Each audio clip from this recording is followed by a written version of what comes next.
Kurama's Shadows. Written by Wakyak.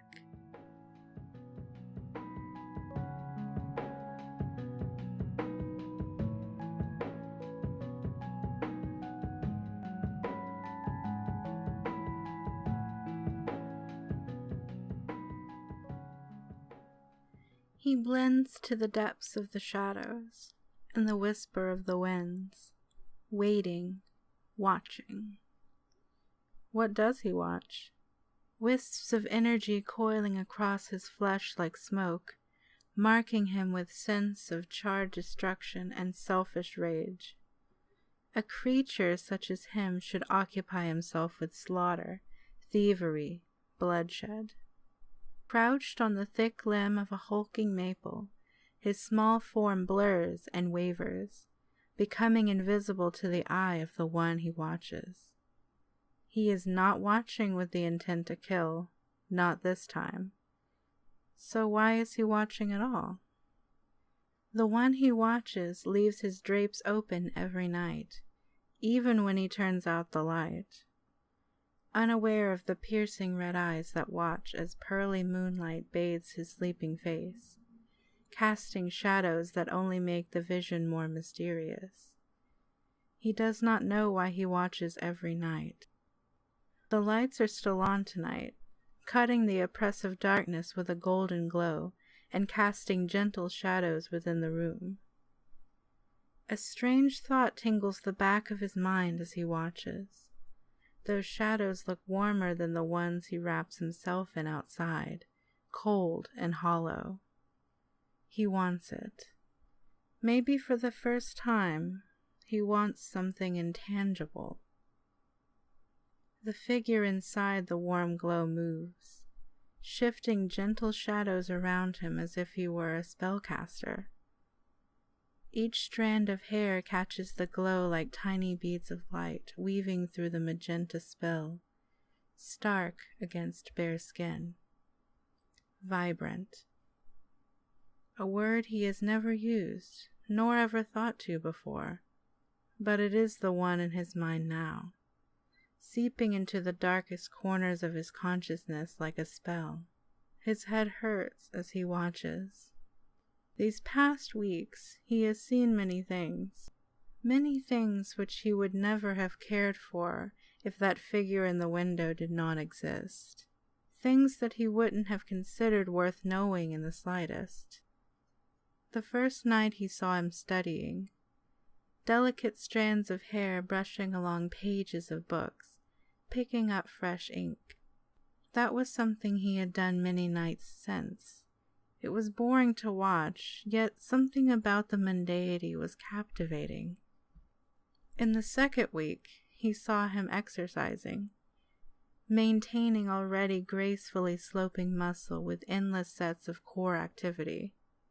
A few days later, and he watched as the plant on the windowsill grew at an alarmingly accelerated rate, delicate petals forming a crescent shadow as they bloomed heartily, shivering with life.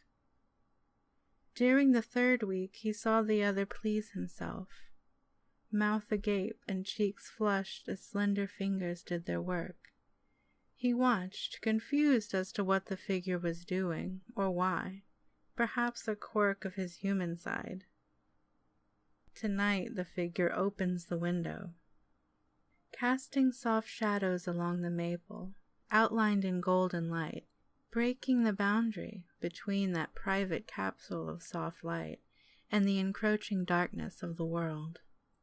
He watches with muscles tense, cloaking himself in the dense shadows near the trunk, but he does not retreat fully. Sharp eyes carving through the leaves and darkness and golden light to focus upon the emerald ones searching his spot. Hiei. The gasp does not make it past his lips, pure willpower forcing it back down his throat. He could not make himself known. He does not have a reason why. Hiei, if you're out there, I want you to show yourself. It's important. Kurama's clear voice cut through the night air, unraveling gently as it reached Hiei's ears. He does not move. Kurama leans out of the window for an hour more, wisps of hair catching in the chilly breeze, and bare chest rising and falling with calm composure. He is patient, but Hiei knows that already. Good night, Hiei. Gentle words whispered into empty air aren't lost in the sound of the window closing. The drapes remain open even as the light is snuffed. Hiei finally allows his muscles to relax, his lungs to breathe. Remaining hidden from Kurama is equally as repulsive as the thought of going to him. Unfamiliar urges freezing Hiei's body with the burden of unmade decisions. Watching is like purgatory. Hours pass as the night evolves, unbroken now by any light but that of the eternal moon. Hiei remains perched upon the maple, naturally heated skin warding off the brisk chill of the night. His skin is not his own. His body is not his own, as he slips from the maple limb, small feet absorbing the minute sounds which escape each blade of grass that bends beneath him. Silent steps drag him to the window as if bewitched by some kind of ambivalent sorcerer, powerless in all but to regard the sleeping Kurama within. The latch is unfastened. He slips inside. Kurama's gentle shadows hide in the corner of the room, in the hollows of his neck and beneath delicate cheekbones. They wrap Hiei's body, settling in the space between his eyes and around his middle. It is warm. Some kind of irresistible force pulls Hiei to Kurama's bedside, close enough to hear a steady human heartbeat and smell his familiar floral signature. He is past wondering why he watches. Maybe he already knows somewhere in the depths of his mind, but he does not probe that far. He will not. He has stayed too long, risked too much.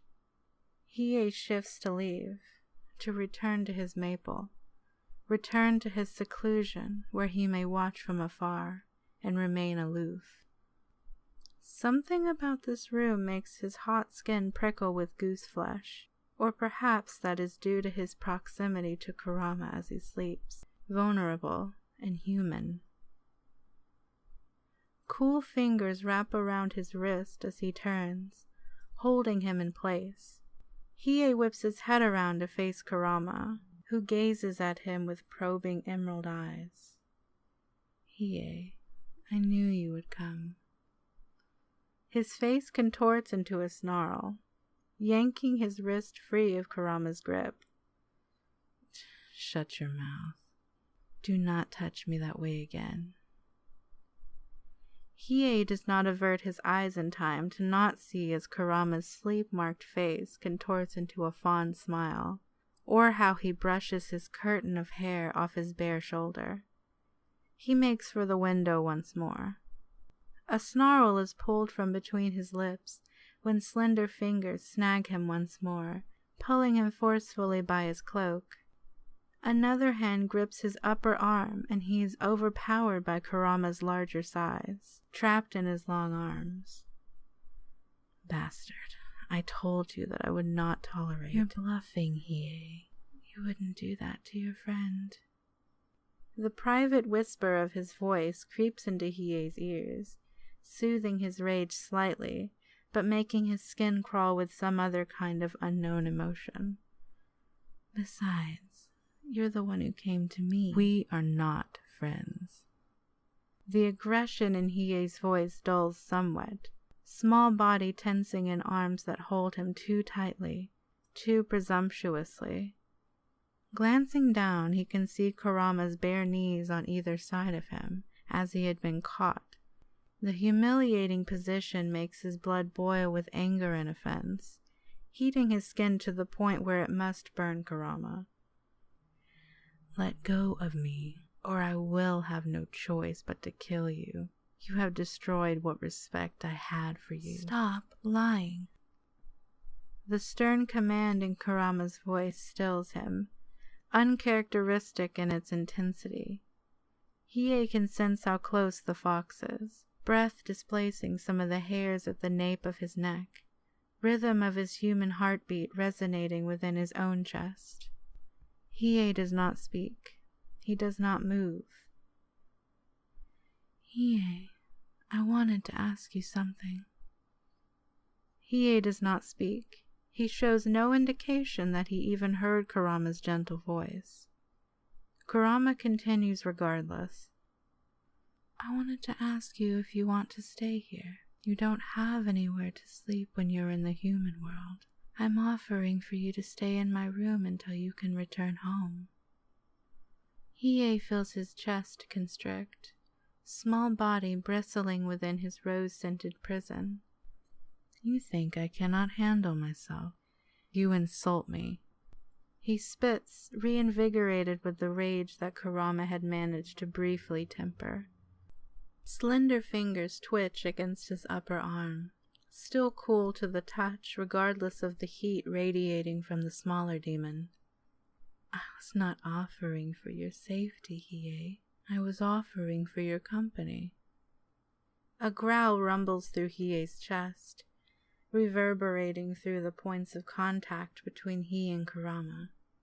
With a sharp twist, he breaks Kurama's grasp, darting from the reach of his longer arms, and slipping back through the window, and into the cold grip of the night's shadows. He does not watch the next night, or the one after. The latch is unfastened. Kurama sleeps, vulnerable, human. Hiei slips through the window and into the warm shadows cast by the emerald-eyed creature. He crouches in the corner of Kurama's room, swathed in the absence of light that claims him eagerly. The shadows are swept from his vision as he closes his eyes, pained from the endless hours spent wakeful. He sleeps, vulnerable, strange.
Kurama's Shadows. Written by Wakyak. Read by Kuragehime.